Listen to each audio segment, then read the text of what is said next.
Hello there, everybody in the Mind Yoga Spa. This is Mary Schiller, and I am broadcasting this live in the group on Thursday, October 27th.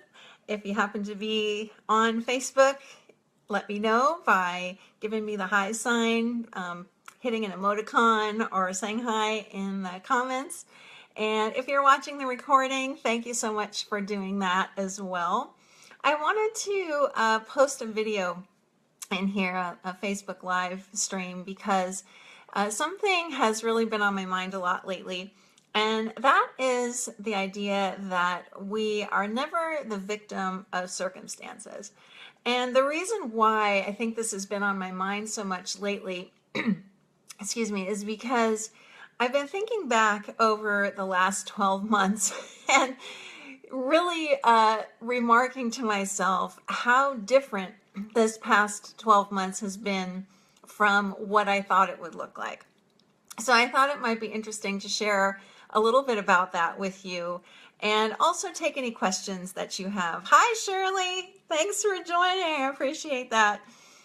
So if you have questions, please feel free to interrupt me and post them in the comments, and I will answer them as best I can. So just to give you a quick rundown. Hi, Shirley. Thanks for posting. So a year ago, things in my life looked pretty different in terms of circumstances than how they look right now. I had been in a new job for a couple of months. Hi, Therese. Nice to see you. I had been in a new job for a couple of months by that point, and it was working for what looked like a very promising startup. The company was doing pretty well, and I was seen as a very valuable member of the team, and things seemed to be looking pretty good in that department. Hi, Mona. Thanks for joining. My husband had recently left his job, and he had gone back to California for a little bit to be with his father, who was ailing at the time. And he was also waiting to hear about a new job. And because of our work situations, my husband was supposed to start working in this new gig a year ago, November, and it was going to be a pretty cool one. We had made a lot of decisions based on those work situations. Hi, Therese. And so, we had paid off some debt, and we had taken care of a few things, and we put some money in our savings account, and, things had kind of looked pretty stable in terms of our finances and such. And so, we were kind of just going along, and, things seemed okay. And then the first little snag that happened in our plans was that my husband's job didn't start when he thought it might.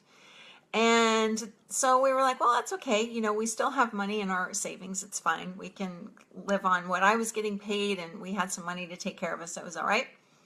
And then the next thing that happened was the job at the startup started to look unstable. There were some things happening in the company that started to get me concerned. And hi, Judy.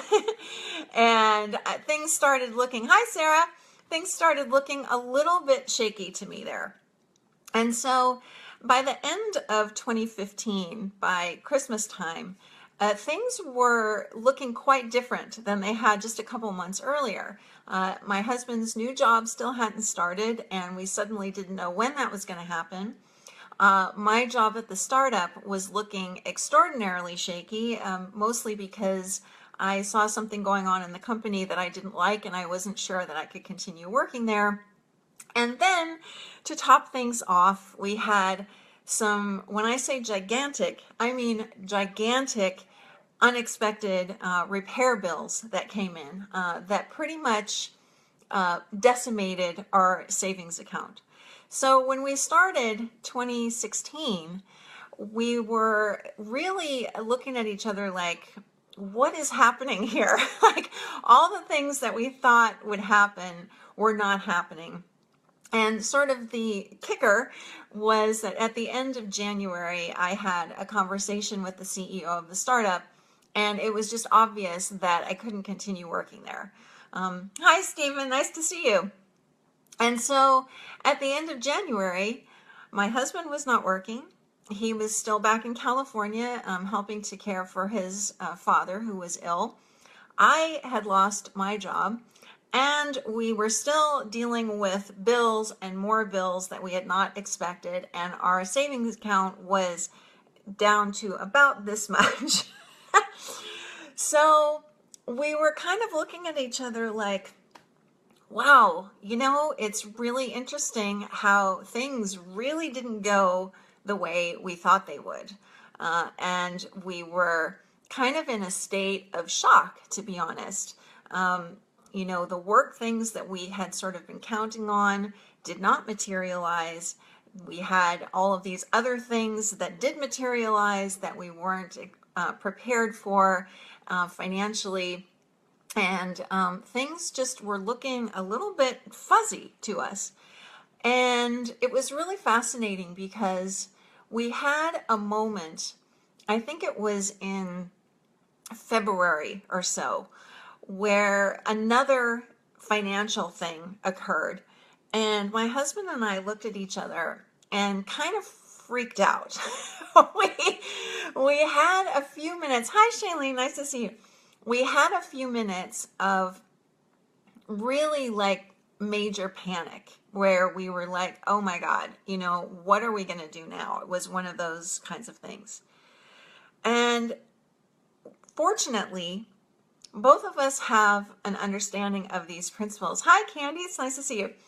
And we kind of just took a minute, took a time out from all of the stressed out thinking we were having, and didn't talk for a little while. And when we both spoke up again, we very quickly came to a decision about something that we could do that would help to alleviate a lot of the financial stuff that we were looking at. And it wasn't going to be a short-term fix, it was going to be a long-term fix. But we were like, okay, if we can sort of figure out some way to get money coming in the door in the short term, we'll be okay.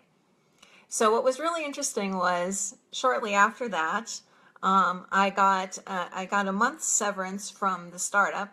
I met with them again in a month, and they gave me a second month of severance, so that was nice. That took care of things.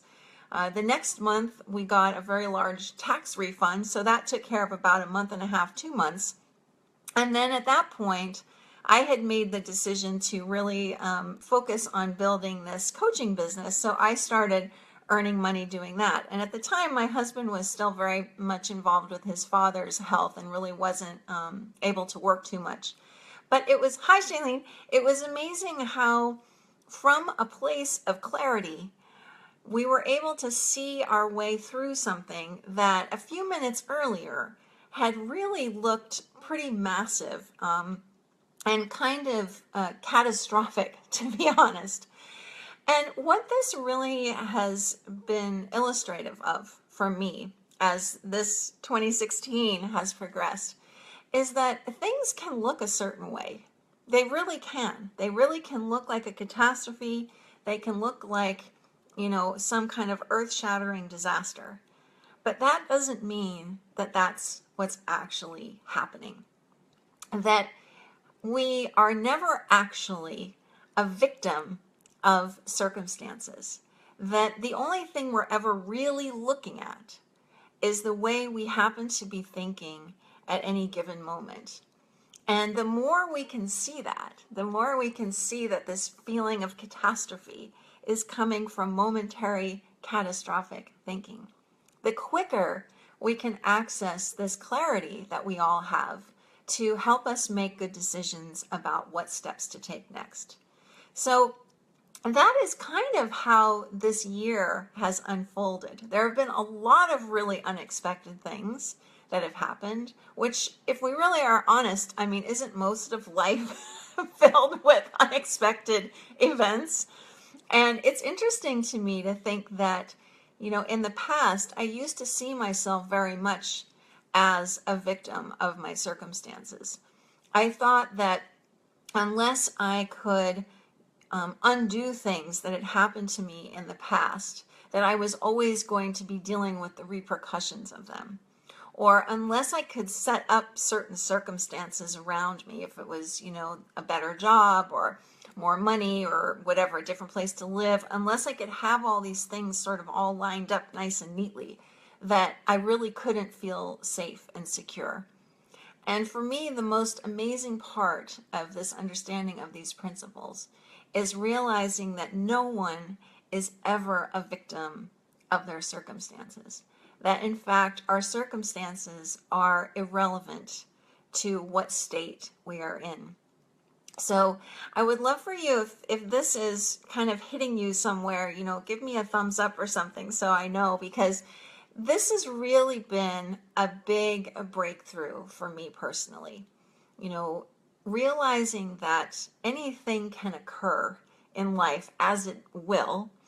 And the only thing, thank you, the only thing that I'm ever really dealing with is whatever my state of mind happens to be at the time. And that even when it looks like I don't have any resources available to me, I have infinite resources available to me just by being in this human form that I'm in and having access to the creativity that is part of being a human being. And I have talked about this before, but I think it bears repeating that, for so long, I was really convinced that unless I could turn back the clock and undo things that had occurred in my life, that I would never really know what it meant to be happy. I would never really understand what it meant to have peace inside myself. And with this understanding of the principles, it was so obvious to me that I had believed something that just wasn't true. And that nothing that had occurred in my life had really done anything to me, to the person who is, living within this body, but isn't this form on the outside. And that was so incredibly liberating and freeing to me. It absolutely changed the way that I live. It's allowed me to enjoy the peace and happiness that's our birthright.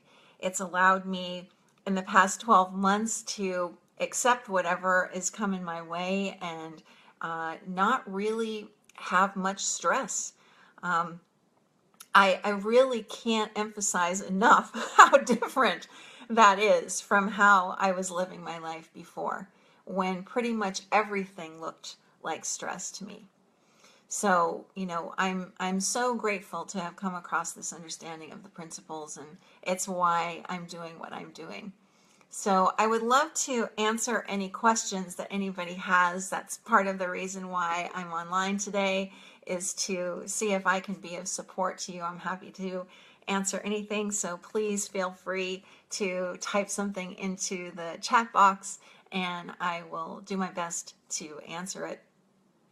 The other thing that was on my mind today is that, is that when we are able to see this for ourselves, when we're able to see that we can have like really stressed out thinking and really anxious thinking, but that doesn't have to dictate how we respond to something, that is an incredibly powerful realization. In the past, when I had a lot of stressful, anxious thinking going on all the time, I really thought that it was telling me something important. I thought I had to listen to it. I thought that I had to obey what it was saying. I thought it was telling me, Mary, your life is a stressed out mess right now, and, you really need to get your act together. I was listening to all of that. I was believing it was true, and that was all that I saw a lot of the time. And what has happened since getting an understanding of the principles and since seeing for myself that there is something else that I can listen to, when I have thinking like that, it doesn't seem so compelling anymore.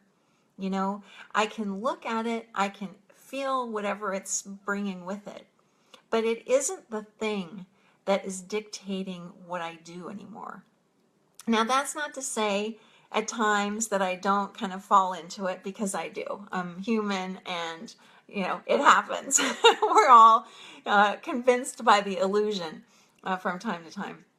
But more often than not, if I feel myself kind of getting wound up, I'm much more likely to kind of put the brakes on and go, oh, wait, I think I'm listening to something that might actually not be true. And if it's not true, I wonder what might be true instead. What else can I be listening to other than this stressed out thinking?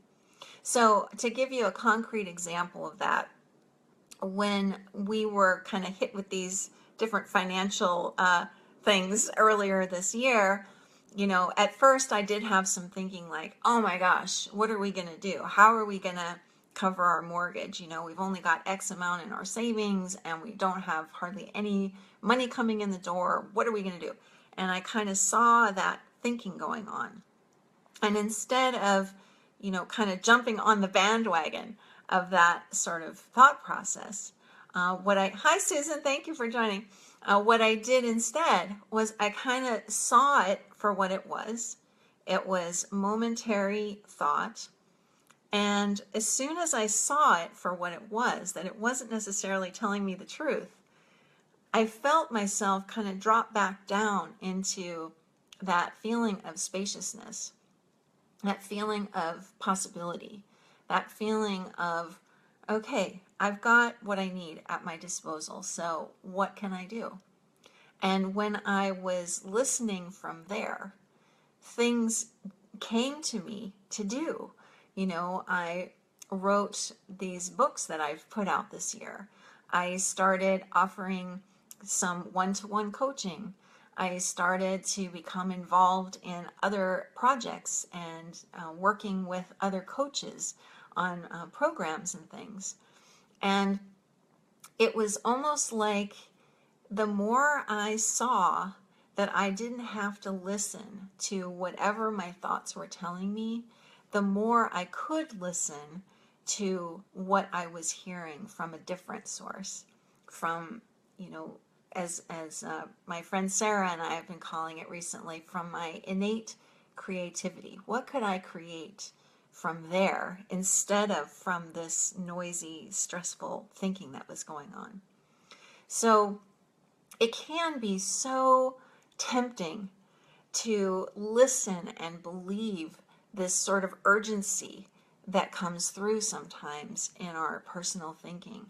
And believe me, I used to cling very, very tightly to it. It was almost like I thought if I let go of that, or if I looked in a different direction, that I was somehow going to crumble into a million pieces. And what I've started to see more and more is just the opposite is true. That the more I kind of just don't pay attention to that sort of thinking, the more I feel and experience the wholeness that is innate, not just in me, but in you too. So I see we have a few people on here. I'm so happy to have you.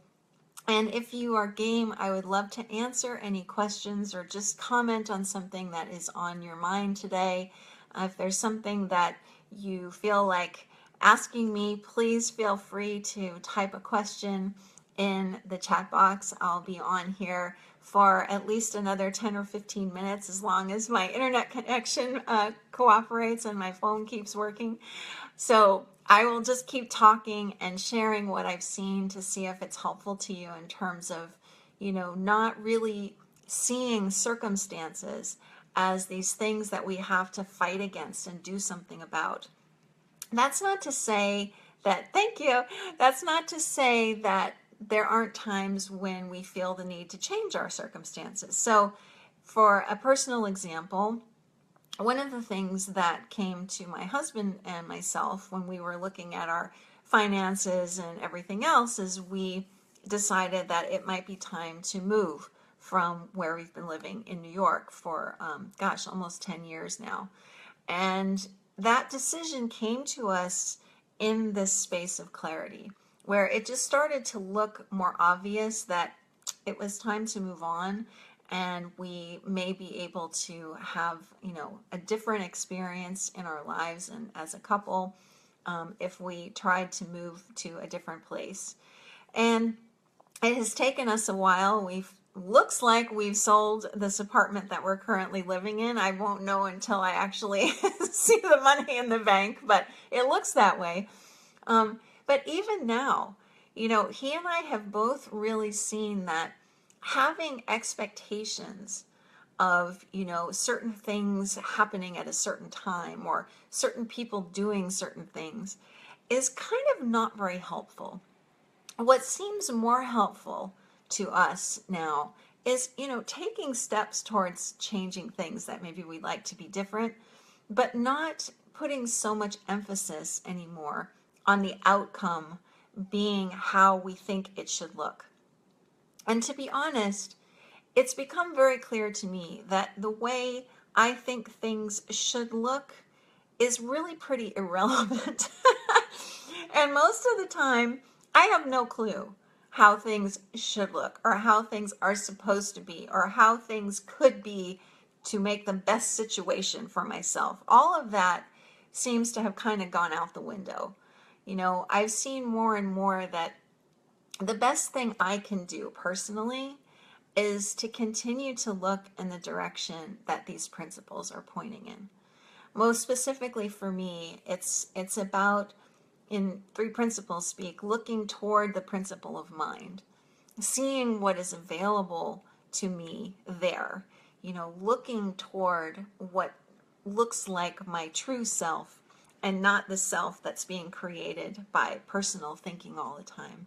If I'm going to take steps in my life to improve it, that seems like the top priority for me now.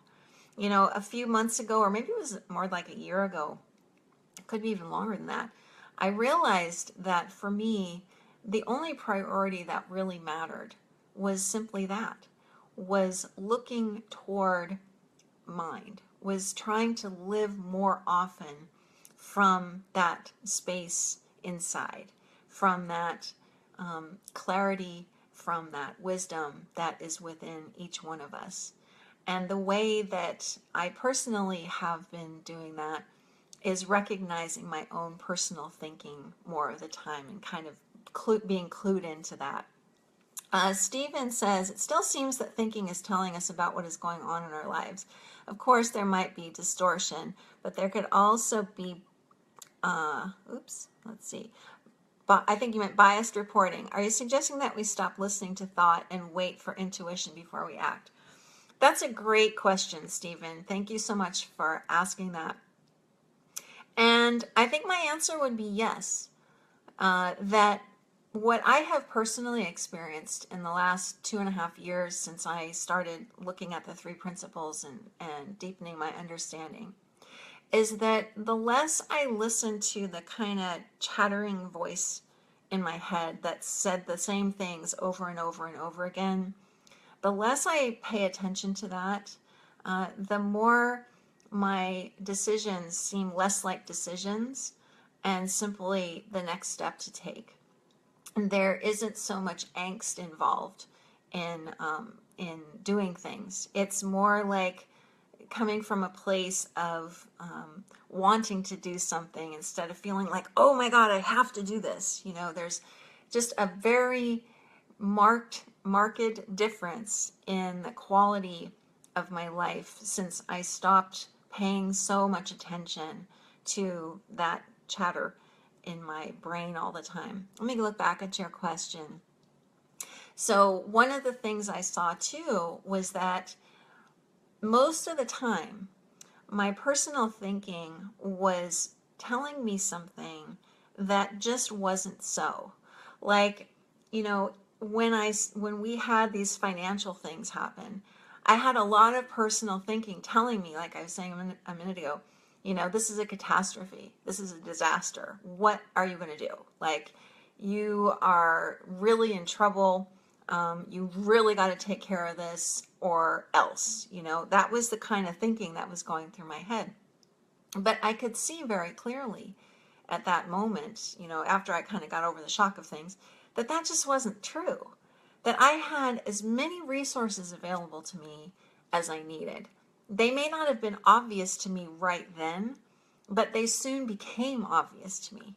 So, there was no way that I was going to be able to make changes and take proper steps by looking in that personal thinking kind of urgent stuff for answers. That was not where the answers were going to be for me.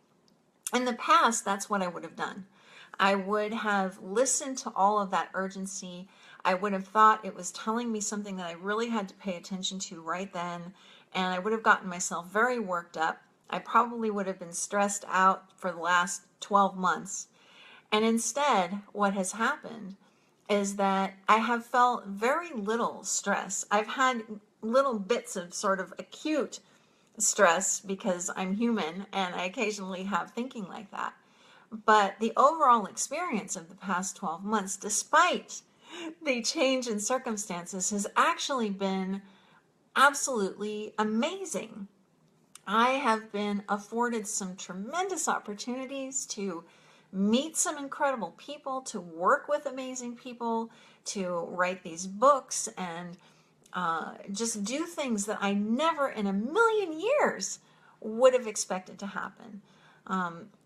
Everything from meeting Michael Neal, who I basically credit with changing my life because his book, The Inside Out Revolution, was the first book I read about the principles. I got to thank him in person, which was incredible, to working alongside other people in the principles community that I've admired for the last 2.5 years, and working on things like One Solution, and teaming up with other amazing coaches. And like, I could never have predicted these things. And I think if I had been really focused on listening to all of that old thinking that was telling me my life was a disaster, I might have missed all of that. I might have thought, I can't go to Oslo, Norway for this conference. I don't have the money for that. I've got to figure out what to do. I've got to focus on bringing some cash in the door. And instead, what happened was, wow, I'd really like to go to Oslo, Norway for this conference for One Solution. How could we do that? Could we use a credit card and try to pay it off over time? Could we do that? Yeah, we could do that. We could make an exception and use credit when we need it, And what's come from that has just been an incredible thing too. So, it can really look like personal thought is telling us stuff that's important and true. But the more I have looked at it, the less accurate it actually seems to me. Sometimes I will say that, about 99% of the chatter in my head seems like it's not really telling me anything useful, and that actually is starting to look more and more correct. That there is something else I can be listening to, and you can be listening to, and that isn't in that noise. And the way to sort of quiet the noise down is just to see that it's there. And once we kind of get the idea that, wow, there is something else to listen to, that kind of starts to fade into the background of our experience. And this other source of a tremendous possibility and endless creativity and endless resources, that starts to kind of bubble up to the surface more often, and has a lot more available to us than our personal thinking does. So I don't know if that answered your question, Stephen. If not, please feel free to type in something else. And I'm open to other questions. Let's see. I'll stay on for a few more minutes because another thing just came to mind that I thought might be useful to you, which is that I think when I sense myself getting into any kind of worked up state of mind, that is just like this big flashing red light telling me I don't need to go there. Great, Stephen, thank you. When I start to feel any hint of stress, then it seems like I am looking in the wrong direction. It's kind of like an automatic warning system that it seems like we have been gifted with, if you will. I don't see emotions like anxiety or stress in the same way. They used to seem very scary to me. They used to seem like they were indicating that something was wrong with me, or certainly something was wrong with my life. And now they look more like gentle warnings that I'm looking towards my personal thinking, and I'm getting tricked into believing some sort of illusion that I'm looking at right then. And buying into that, I've now seen, is optional. I don't need to go there. And so I really welcome every emotion that I have. Nothing is off limits in my life anymore. I kind of feel like with this understanding, we have been given an additional gift in that we can have this full range of feelings, everything from absolute euphoria and joy to fear, and realize that all of it is part of being human, and it doesn't have to be frightening. You know, we can have these incredible waves of ups and downs, and we can still remember that we are within this incredibly rich ocean, you know, that's filled with beautiful life. You know, I really have that sensation a lot of the time, that I'm living this life from mind as well as this human life. And the combination of the two has really just changed my entire life experience. And sometimes I have to literally pinch myself to remember that this is what life is. You know, it doesn't have to be filled with suffering like it was for me before. It doesn't have to be filled with stress. It doesn't have to be filled with frustration and struggle and strain. That's not how we are designed to live. And we are certainly never the victim of anything, and I do mean anything, that happens in our life. You know, I'm somebody who experienced severe domestic violence, rape, other things that I won't go into earlier in my life. And all of that looks very, very different to me now. I don't see it in the same way at all.